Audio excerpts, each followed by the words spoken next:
Americans are decidedly more pessimistic about the direction of housing growth, and Fannie and Freddie reveal their second quarter financial results ahead on the weekend's news wrap.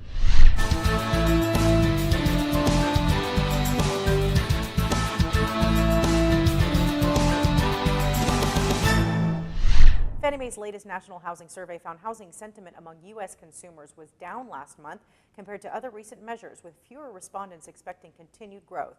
According to the findings, only 42% of Americans surveyed said they expect home prices to keep rising over the next year, continuing a downward trend that started in April. The average price change expectation was also down, falling for the second straight month to an anticipated 2.3% over the next year.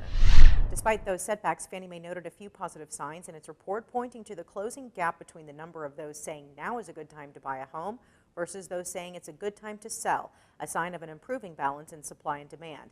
The company also said the share of consumers whose homes have increased in value since purchase rose to an all-time high, suggesting a long-term positive trend for household balance sheets. The U.S. government is set to see another $5.6 billion from Fannie Mae and Freddie Mac as both GSEs continue to post solid earnings. Both companies released on Thursday their earnings report for the second quarter, reporting subdued profits compared to recent quarters as settlement earnings and other previous one-time benefits subside. By September, the two mortgage giants will have paid a combined $218.7 billion back to the Treasury, tens of billions more than the amount they've drawn since their bailout.